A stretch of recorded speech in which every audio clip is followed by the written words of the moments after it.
ओम नमः शिवाय। हर हर महादेव। आप सुन रहे हैं पौराणिक अमृतवाणी द्वारा प्रसारित शिव महापुराण कथा। कथा को सुनने के लिए चैनल को लाइक शेयर एंड सब्सक्राइब करें। ये आगे की कथा प्रारंभ करते हैं। अथाष्टादशो अध्याय। बंधन और मोक्ष का विवेचन, शिव पूजा का उपदेश, लिंग आदि में शिव पूजन का विधान, भस्म के स्वरूप का निरूपण और महत्व, शिव के भस्मा धारण का रहस्य, शिव एवं गुरु शब्द की व्युत्पत्ति तथा विघ्न शांति के उपाय और शिव धर्म का निरूपण। ऋषिगण बोले, हे सर्वज्ञों में श्रेष्ठ, बंधन और मोक्ष का स्वरूप क्या है, हमें बताइए। सूत जी बोले, मैं बंधन और मोक्ष का स्वरूप तथा मोक्ष के उपाय का वर्णन करूंगा। आप लोग आदर पूर्वक सुने। जो प्रकृति आदि 8 बंधनों से बंधा हुआ है वह जीव बद्ध कहलाता है, और जो उन 8 बंधनों से छूटा हुआ है उसे मुक्त कहते हैं। प्रकृति आदि को वश में कर लेना मोक्ष कहलाता है।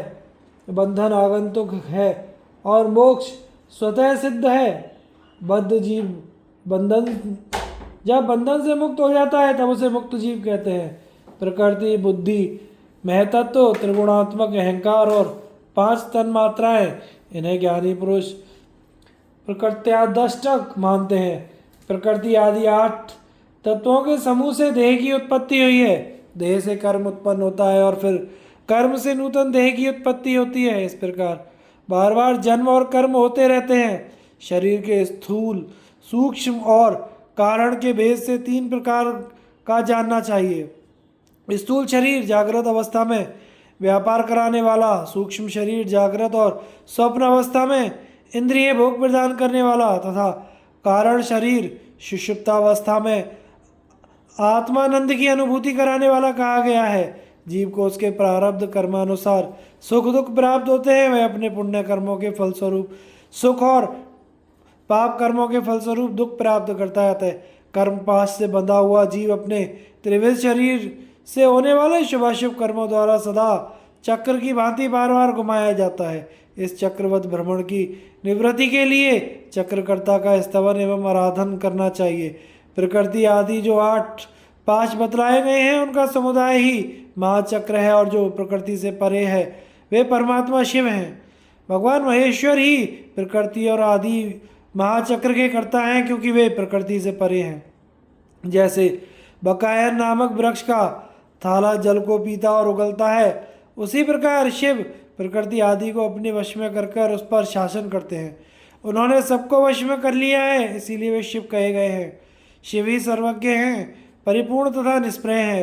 सर्वज्ञता, तृप्ति, अनादिबोध, स्वतंत्रता, नित्य अलुप्त शक्ति आदि से संयुक्त होना और अपने भीतर अनंत शक्तियों को धारण करना, महेश्वर के इन 6 प्रकार के मानसिक ऐश्वर्यों को केवल वेद जानता है।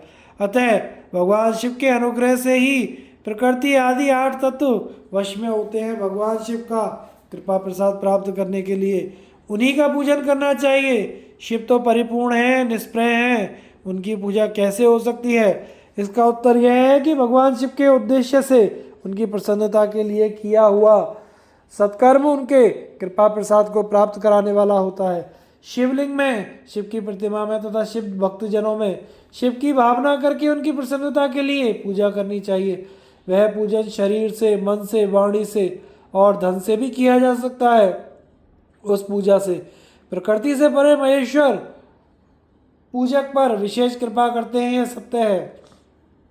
शिव की कृपा से कर्म आदि बंधन अपने वश में हो जाते हैं, तब वह जीव मुक्त कहलाता है और स्वात्मा रूप से विराजमान होता है। परमेश्वर शिव की कृपा से जब कर्मजनित शरीर अपने वश में हो जाता है तब भगवान शिव के लोक में निवास प्राप्त होता है। इसी को सालोक्य मुक्ति कहते हैं। जब तन्मात्राएं वश में हो जाती हैं तब जीव जगदम्बा सहित शिव का सामीप्य प्राप्त कर लेता है। यह सामीप्य मुक्ति है। उसके आयुध आदि, क्रिया आदि सब कुछ भगवान शिव के समान हो जाते हैं। भगवान का महाप्रसाद प्राप्त होने पर बुद्धि भी वश में हो जाती है। बुद्धि प्रकृति का कार्य है, उसका वश में होना साष्टी मुक्ति कहा गया है। पुनः भगवान का महान अनुग्रह प्राप्त होने पर प्रकृति वश में हो जाएगी। उस समय भगवान शिव का मानसिक ऐश्वर्य बिना यत्न के ही प्राप्त हो जाएगा। सर्वज्ञता आदि जो शिव के ऐश्वर्य हैं उन्हें पाकर मुक्त पुरुष अपनी आत्मा में ही विराजमान होता है। वेद और शास्त्रों में विश्वास रखने वाले विद्वान पुरुष इसी को सायुज्य मुक्ति कहते हैं। इस प्रकार लिंग आदि में शिव की पूजा करने से क्रमशः मुक्ति स्वतः प्राप्त हो जाती है। इसलिए शिव का कृपा प्रसाद प्राप्त करने के लिए तत्संबंधी क्रिया आदि के द्वारा उन्हीं का पूजन करना चाहिए। शिव क्रिया, शिव तप, शिव मंत्र जप, शिव ज्ञान और शिव ध्यान के लिए सदा उत्तरोत्तर अभ्यास बढ़ाना चाहिए। प्रतिदिन प्रातः काल से रात को सोने के समय तक और जन्म काल से लेकर मृत्यु पर्यंत सारा समय भगवान शिव के चिंतन में ही बिताना चाहिए। साध्य जाति आदि मंत्रों तथा नाना प्रकार के पुष्पों से शिव की जो पूजा करता है वह शिव को ही प्राप्त होता है। ऋषिगण बोले, हे सुब्रत, अब आप लिंग आदि में शिव की पूजा का विधान बताइए। सूत जी बोले, हे द्विजों, मैं लिंगों के क्रम का यथावत वर्णन कर रहा हूँ, आप लोग सुनिए। वह प्रणव ही समस्त अभीष्ट वस्तुओं को देने वाला प्रथम लिंग है। उसे सूक्ष्म प्रणव रूप समझिए। सूक्ष्म लिंग निष्कल होता है और स्थूल लिंग सकल। पंचाक्षर मंत्र को ही स्थूल लिंग कहते हैं। उन दोनों प्रकार के लिंगों का पूजन तब कहलाता है। वे दोनों ही लिंग साक्षात मोक्ष देने वाले हैं। पौरुष लिंग और प्रकृति लिंग के रूप में बहुत से लिंग हैं। उन्हें भगवान शिव ही विस्तार पूर्वक बता सकते हैं, कोई दूसरा नहीं जानता।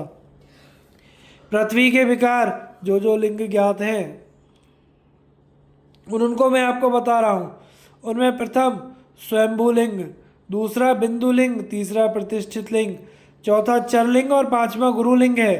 देवर्षियों की तपस्या से संतुष्ट होकर उनके समीप प्रकट होने के लिए पृथ्वी के अंतर्गत बीच रूप से व्याप्त हुए भगवान शिव वृक्षों के अंकुर की भांति भूमि को भेद कर नादलिंग रूप में व्याप्त हो जाते हैं। वे स्वतः व्यक्त हुए शिव ही स्वयं प्रकट होने के कारण स्वयंभू नाम धारण करते हैं। ज्ञानी जन उन्हें स्वयंभू लिंग के नाम से जानते हैं। उस स्वयंभू लिंग की पूजा से उपासक का ज्ञान स्वयं ही बढ़ने लगता है। सोने चांदी आदि के पत्र पर, भूमि पर अथवा वेदी पर अपने हाथ से लिखित जो शुद्ध प्रणव मंत्र रूप लिंग है उसमें तथा यंत्र लिंग का आलेखन करके उसमें भगवान शिव की प्रतिष्ठा और आवाहन करें। ऐसा बिंदुनाद में लिंग स्थावर और जंगम दोनों ही प्रकार का होता है। इसमें शिव का दर्शन भावना में ही है, इसमें संदेह नहीं है। जिसको जहाँ भगवान शंकर के प्रकट होने का विश्वास हो उसके लिए वहीं प्रकट होकर वे अभीष्ट फल प्रदान करते हैं। अपने हाथ से लिखे हुए यंत्र में अथवा अकृत्रिम स्थावर आदि में भगवान शिव का आवाहन करके 16 उपचारों से उनकी पूजा करें। ऐसा करने से साधक स्वयं ही ऐश्वर्य को प्राप्त कर लेता है और इस साधन के अभ्यास से उसको ज्ञान भी प्राप्त हो जाता है। देवताओं और ऋषियों ने आत्मसिद्धि के लिए अपने हाथ से वैदिक मंत्रों का उच्चारण पूर्वक शुद्ध मंडल में शुद्ध भावना द्वारा जिस उत्तम शिवलिंग की स्थापना की है उसे पौरुष लिंग कहते हैं तथा वही प्रतिष्ठित लिंग कहलाता है। उस लिंग की पूजा करने से सदा पौरुष ऐश्वर्य की प्राप्ति होती है।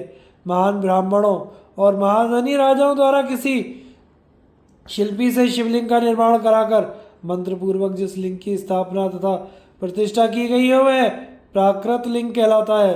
वह शिवलिंग प्राकृत ऐश्वर्य भोग को देने वाला होता है। जो शक्तिशाली और नित्य होता है उसे पौरुष लिंग कहते हैं और जो दुर्बल अनित्य होता है वह प्राकृत लिंग कहलाता है। लिंग नाभि, जिह्वा, नासिका, अग्रभाग और शिखा के क्रम से कटी, हृदय और मस्तक तीन स्थानों में जो लिंग की भावना की गई है उस आध्यात्मिक लिंग को ही चरलिंग कहते हैं। पर्वत को पौरुष लिंग बताया गया है। भूतल को विद्वान पुरुष प्राकृत लिंग मानते हैं। वृक्ष आदि पौरुष लिंग जानना चाहिए। गुल्म आदि को प्राकृत लिंग कहा गया है। साठी नामक धान्य को प्राकृत लिंग समझना चाहिए और शाली, अगहनी एवं गेहूं को पौरुष लिंग। अणिमा आदि 8 सिद्धियों को देने वाला जो ऐश्वर्य है उसे पौरुष ऐश्वर्य जानना चाहिए। सुंदर स्त्री तथा धन आदि विषयों को आस्तिक पुरुष प्राकृत ऐश्वर्य कहते हैं।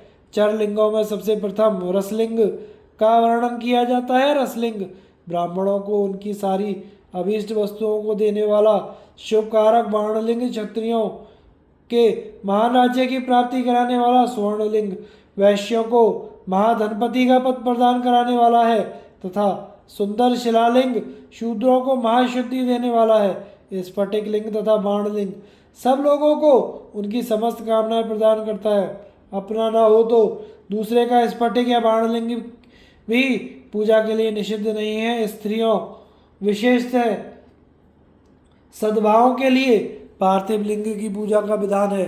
प्रवृत्ति मार्ग में स्थित विधवाओं के लिए स्फटिक लिंग की पूजा बताई गई है, परंतु विरक्त विधवाओं के लिए रसलिंग की पूजा को ही श्रेष्ठ कहा गया है। हे सुब्रतो, बचपन में, युवावस्था में और बुढ़ापे में भी शुद्ध स्फटिक में शिवलिंग का पूजन स्त्रियों को समस्त भोग प्रदान करने वाला है। ग्रहासक्त स्त्रियों के लिए पीठ पूजा भूतल पर संपूर्ण अभीष्ट का फल देने वाली है। प्रवृत्ति मार्ग में चलने वाला पुरुष स्वपात्र गुरु के सहयोग से ही समस्त पूजा कर्म संपन्न करे। इष्ट देव का अभिषेक करने के पश्चात अगनी चावल से बने हुए खीर आदि पकवानों द्वारा नैवेद्य अर्पण करे। पूजा के अंत में शिवलिंग को पधराकर घर के भीतर पृथक संपुट में स्थापित करे। जो निवृत्ति मार्गी पुरुष है उनके लिए हाथ पर ही शिवलिंग की पूजा का विधान है। उन्हें भिक्षा आदि से प्राप्त हुए अपने भोजन को ही नैवेद्य रूप से निवेदित करना चाहिए। निवृत्त पुरुषों के लिए सूक्ष्म लिंग ही श्रेष्ठ बताया गया है। वे विभूति द्वारा पूजन करें, विभूति को ही नैवेद्य रूप से निवेदित करें। पूजा करके उस लिंग को सदा अपने मस्तक पर धारण करें। विभूति 3 प्रकार की बताई गई है, लोकाग्नि जनित, वेदाग्नि जनित और शिवाग्नि जनित। लोकाग्नि जनित या लौकिक भस्म को द्रव्यों की शुद्धि के लिए लाकर रखें। मिट्टी, लकड़ी और लोहे के पात्रों की, धान्यों की, तिल आदि द्रव्यों की, वस्त्र आदि की तथा परियुषित वस्तुओं की शुद्धि भस्म से होती है। कुत्ते आदि से दूषित हुए पात्रों की भी शुद्धि भस्म से ही मानी गई है। वस्तु विशेष की शुद्धि के लिए यथा योग्य सजल अथवा निर्जल भस्म का उपयोग करना चाहिए। वेदाग्नि जनित जो भस्म है उसको उन वैदिक कर्मों के अंत में धारण करना चाहिए। मंत्र और क्रिया से जनित जो होम कर्म है वह अग्नि में भस्म का रूप धारण करता है। उस भस्म को धारण करने से वह कर्म आत्मा में आरोपित हो जाता है। अघोर मूर्तिधारी शिव का जो अपना मंत्र है उसे पढ़कर बेल की लकड़ी जलाएं। उस मंत्र से अभिमंत्रित अग्नि को शिवाग्नि कहा गया है। उसके जल द्वारा काष्ठ का जो भस्म है वह शिवाग्नि जनित है। कपिला गाय के गोबर अथवा गाय मात्र के गोबर को तथा शमी, पीपल, पलाश, वट, अमलतास और बिल्व इनकी लकड़ियों को शिवाग्नि से जलाए, वह शुद्ध भस्म शिवाग्नि जनित माना गया है। अथवा कुश की अग्नि में शिव मंत्र के उच्चारण पूर्वक काष्ठ को जलाए, फिर उस भस्म को कपड़े से अच्छी तरह छानकर नए घड़े में भरकर रख दे। उसे समय समय पर अपनी कांति या शोभा की वृद्धि के लिए धारण करे। ऐसा करने वाला पुरुष सम्मानित एवं पूजित होता है। पूर्व काल में भगवान शिव ने भस्म शब्द का ऐसा ही अर्थ प्रकट किया था जैसे राजा अपने राज्य में सारभूत कर को ग्रहण करता है, जैसे मनुष्य सस्य आदि को जलाकर पकाकर उसका सार ग्रहण करता है, तथा जैसे जठरा, नल, नाना प्रकार के भक्ष्य, भोज्य आदि पदार्थों को भारी मात्रा में ग्रहण करके उसे जलाकर सारतर वस्तु ग्रहण करता है, उस सारतर वस्तु को स्वदेह का पोषण करता है। उसी प्रकार प्रपंचकर्ता परमेश्वर शिव ने भी अपने आधे रूप से विद्यमान प्रपंच को जलाकर भस्म रूप से उसके सार तत्व को ग्रहण किया है। प्रपंच को दग्ध करके शिव ने उसके भस्म को अपने शरीर में लगाया है। उन्होंने विभूति भस्म को पोतने के बहाने जगत के सार को ही ग्रहण किया है। शिव ने अपने शरीर में अपने लिए रत्न स्वरूप भस्म को इस प्रकार स्थापित किया है। आकाश के सार तत्व से केश, वायु के सार तत्व से मुख, अग्नि के सार तत्व से हृदय, जल के सार तत्व से कटिभाग और पृथ्वी के सार तत्व से घुटने को धारण किया है। इसी तरह उनके सारे अंग विभिन्न वस्तुओं के सार रूप हैं। महेश्वर ने अपने ललाट के मध्य में तिलक रूप से जो त्रिपुरुंड धारण किया है वह ब्रह्मा, विष्णु और रुद्र का सार तत्व है। वे इन सब वस्तुओं को जगत के अभ्युदय का हेतु मानते हैं। इन भगवान शिव ने ही प्रपंच के सार सर्वस्व को अपने वश में किया है। इन्हें अपने वश में करने वाला कोई दूसरा नहीं है, इसीलिए वे शिव कहे जाते हैं। जैसे समस्त मृगों का हिंसक मृग पशु सिंह कहलाता है और उसकी हिंसा करने वाला दूसरा कोई मृग नहीं है, अतएव उसे सिंह कहा गया है। शकार का अर्थ है नित्य सुख एवं आनंद। इकार को पुरुष और बकार को अमृत स्वरूपा शक्ति कहा गया है। इन सब का सम्मिलित रूप ही शिव कहलाता है। अतः इस रूप में भगवान शिव को अपनी आत्मा मानकर उनकी पूजा करनी चाहिए। साधक पहले अपने अंगों में भस्म लगाए, फिर ललाट में उत्तम त्रिपुंड धारण करे। पूजा काल में सजल भस्म का उपयोग होता है और द्रव्य शुद्धि के लिए निर्जल भस्म का। दिन हो अथवा रात्रि, नारी हो या पुरुष, पूजा करने के लिए उसे भस्म जल सहित ही त्रिपुंड रूप में ललाट पर धारण करना चाहिए। जल मिश्रित भस्म को त्रिपुंड रूप में धारण कर जो व्यक्ति शिव की पूजा करता है उसे सांग शिव की पूजा का फल तुरंत प्राप्त होता है, यह सुनिश्चित है। जो प्राणी शिव मंत्र के द्वारा भस्म को धारण करता है वह सभी ब्रह्मचर्य, गृहस्थ, वानप्रस्थ तथा संन्यास आश्रम में श्रेष्ठ होता है। उसे शिवाश्रमी कहा जाता है क्योंकि वह एकमात्र शिव को ही परम श्रेष्ठ मानता है। शिव व्रत में एकमात्र शिव में ही निष्ठा रखने वाले को ना तो अशौच का दोष लगता है ना तो सूतक का। ललाट के अग्रभाग में अपने हाथ से या गुरु के हाथ से श्वेत भस्म या मिट्टी का तिलक लगाना चाहिए। यह शिव भक्त का लक्षण है। जो गुणों का रोध करता है वह गुरु है। यह गुरु शब्द विग्रह किया गया है। गुणातीत परम शिव राजस आदि स्वीकार गुणों का अवरोध करते हैं, दूर हटाते हैं, इसलिए वे सबके गुरु रूप का आश्रय लेकर स्थित है। गुरु विश्वासी शिष्यों के 3 गुणों को पहले दूर करके उन्हें शिव तत्व का बोध कराते हैं, इसलिए वे गुरु कहलाते हैं। अतः बुद्धिमान शिष्य को उन गुरु के शरीर को गुरुलिंग समझना चाहिए। गुरु जी की सेवा शुश्रूषा ही गुरुलिंग की पूजा होती है। शरीर, मन और वाणी से की गई गुरु सेवा से शास्त्र ज्ञान प्राप्त होता है। अपनी शक्ति से शक्य अथवा अशक्य जिस बात का भी आदेश गुरु ने दिया हो उसका पालन प्राण और धन लगाकर पवित्र आत्मा से शिष्य करता है, इसलिए इस प्रकार अनुशासित रहने वाले को शिष्य कहा जाता है। सुशील शिष्य को शरीर धारण के सभी साधन गुरु को अर्पित करके तथा अन्न का पहला भाग उन्हें समर्पित करके उनकी आज्ञा लेकर भोजन करना चाहिए। शिष्य को निरंतर गुरु के सानिध्य के कारण पुत्र कहा जाता है। जिव्या रूप लिंग से मंत्री रूप शुक्र का कान रूपी योनि में आधान करके जो पुत्र उत्पन्न होता है उसे मंत्र पुत्र कहते हैं। उसे अपने पिता स्वरूप गुरु की सेवा करनी चाहिए। शरीर को उत्पन्न करने वाला पिता तो संसार प्रपंच में पुत्र को डुबोता है।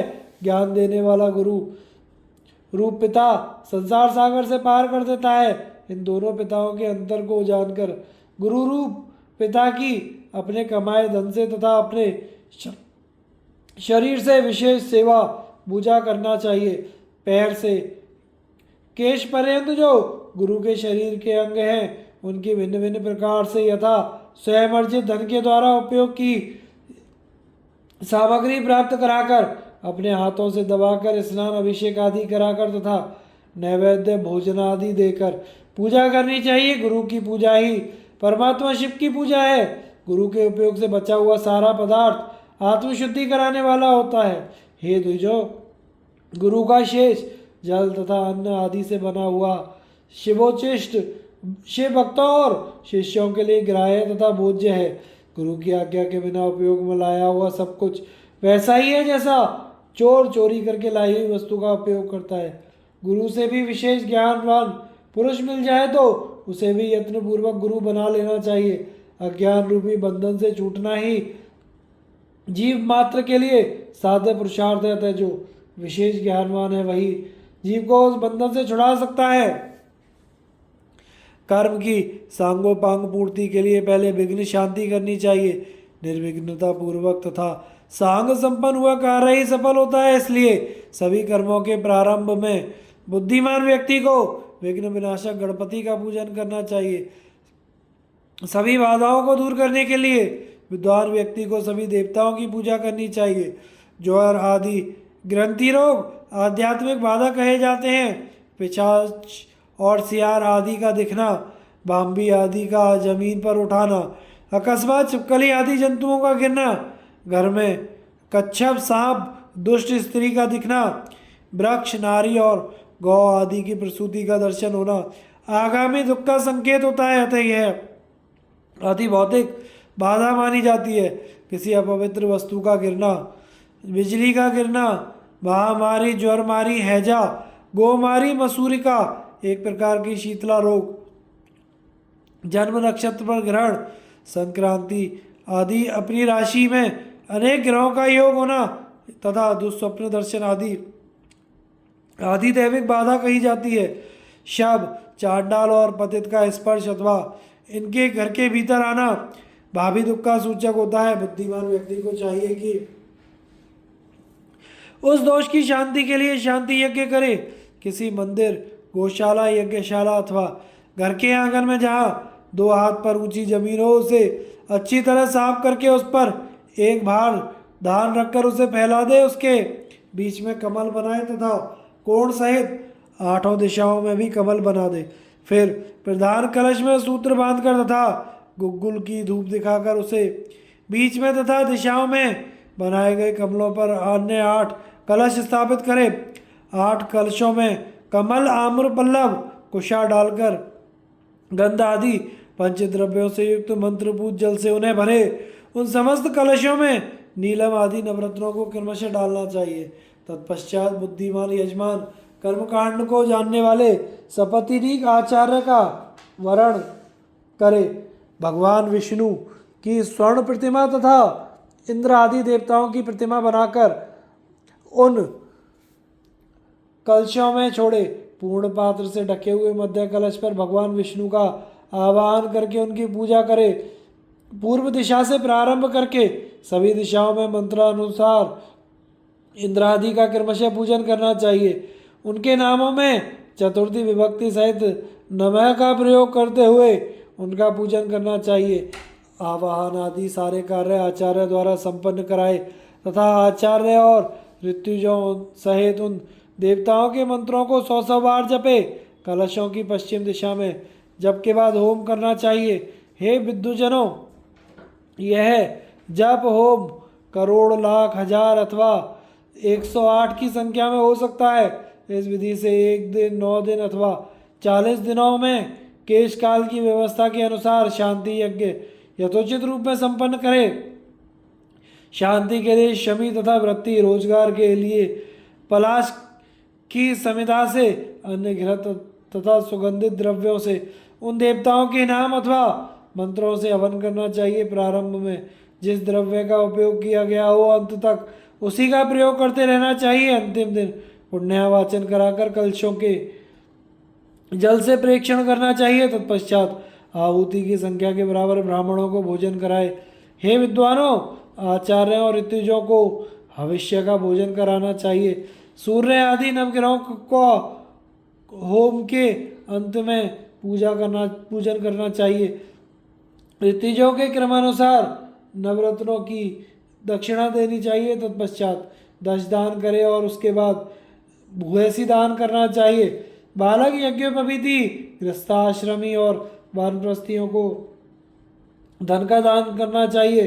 तत्पश्चात कन्या, सधवा, विधवा स्त्रियों को देने के अनंतर बची हुई तथा यज्ञ में बची हुई सारी सामग्री आचार्य को समर्पित कर देनी चाहिए।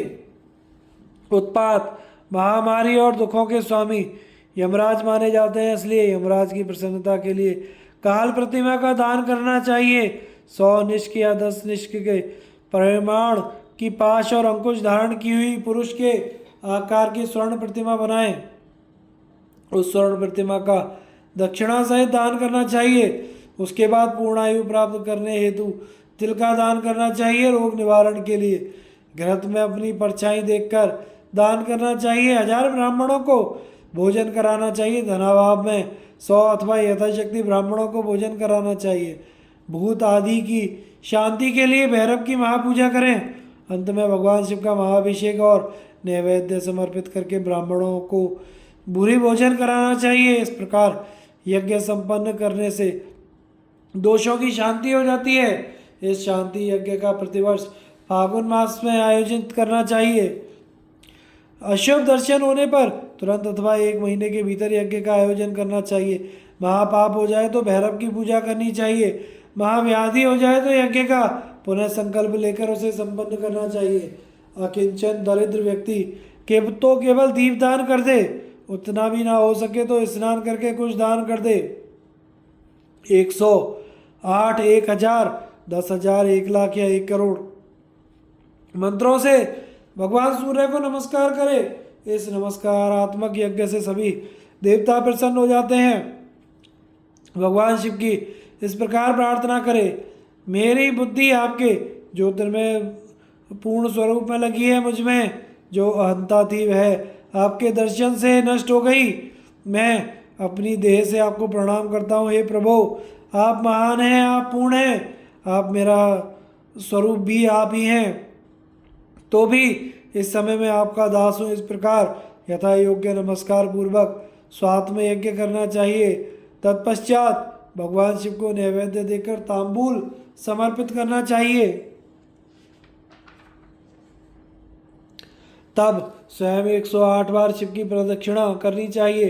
1000, 10,000, 1,00,000 या करोड़ प्रदक्षिणा दूसरों के द्वारा कराई जा सकती है। शिव की प्रदक्षिणा से सारे पापों का तत्क्षण नाश हो जाता है। दुख का मूल व्याधि है और व्याधि का मूल पाप में होता है। धर्माचरण से ही पापों का नाश बताया गया है। भगवान शिव के उद्देश्य से किया गया धर्माचरण पापों का नाश करने में समर्थ होता है। शिव के धर्मों में प्रदक्षिणा को प्रधान कहा गया है। क्रिया रूप से जप रूप होकर प्रणव ही प्रदक्षिणा बन जाता है। जन्म और मरण का द्वंद्व ही माया चक्र कहा गया है। शिव का माया चक्र ही बलिपीठ कहलाता है। बलिपीठ से आरंभ करके प्रदक्षिणा के क्रम से एक पैर के पीछे दूसरा पैर रखते हुए बलिपीठ में पुनः प्रवेश करना चाहिए। तत्पश्चात नमस्कार करना चाहिए। इसे प्रदक्षिणा कहा जाता है। बलिपीठ से बाहर निकलना जन्म प्राप्त होना और नमस्कार करना ही आत्मसमर्पण है। जन्म और मरण रूप द्वंद्व भगवान शिव की माया से प्राप्त हैं। जो इन दोनों को शिव की माया को ही अर्पित कर देता है वह फिर शरीर के बंधन में नहीं पड़ता। जब तक शरीर रहता है तब तक जो क्रिया के ही अधीन है वह जीवबद्ध कहलाता है। स्थूल, सूक्ष्म और कारण तीनों शरीरों के को वश में कर लेने पर जीव का मोक्ष हो जाता है। ऐसे का ज्ञानी पुरुषों का कथन है। माया चक्र के निर्माता भगवान शिव ही परम कारण है। वे अपनी माया के दिए हुए द्वंद्व का स्वयं ही परिमार्जन करते हैं। अतः शिव के द्वारा परिकल्पित हुआ द्वंद्व उन्हीं को समर्पित कर देना चाहिए। हे विद्वानों, प्रदक्षिणा और नमस्कार शिव को अति प्रिय है ऐसा जानना चाहिए। भगवान शिव की प्रदक्षिणा, नमस्कार और षोडशोपचार पूजन अत्यंत फलदायी होता है। ऐसा कोई पाप इस पृथ्वी पर नहीं है जो शिव प्रदक्षिणा से नष्ट ना हो सके। इसलिए प्रदक्षिणा का आश्रय लेकर सभी पापों का नाश कर लेना चाहिए। जो शिव की पूजा में तत्पर हो वह मौन रहे, सत्य आदि गुणों से संयुक्त हो तथा क्रिया, जप, तप, ज्ञान, ध्यान में से एक एक का अनुष्ठान करता रहे। ऐश्वर्य, दिव्य शरीर की प्राप्ति, ज्ञान का उदय, अज्ञान का निवारण और भगवान शिव के सामीप्य का लाभ, ये क्रमशः क्रिया आदि के फल हैं। निष्काम कर्म करने से, अज्ञान का निवारण हो जाने से शिव भक्त पुरुष उसके यथोक्त फल को पाता है। शिव भक्त पुरुष देश, काल, शरीर और धन के अनुसार यथा योग्य क्रिया आदि का अनुष्ठान करे। न्यायोपार्जित उत्तम धन से निर्वाह करते हुए विद्वान पुरुष शिव के स्थान में निवास करे। जीव हिंसा आदि से रहित और अत्यंत क्लेश शून्य जीवन को बिताते हुए पंचाक्षर मंत्र के जप से अभिमंत्रित अन्न और जल को सुख स्वरूप माना गया है। अथवा यह भी कहते हैं कि दरिद्र पुरुष के लिए भिक्षा से प्राप्त हुआ अन्न ज्ञान देने वाला होता है।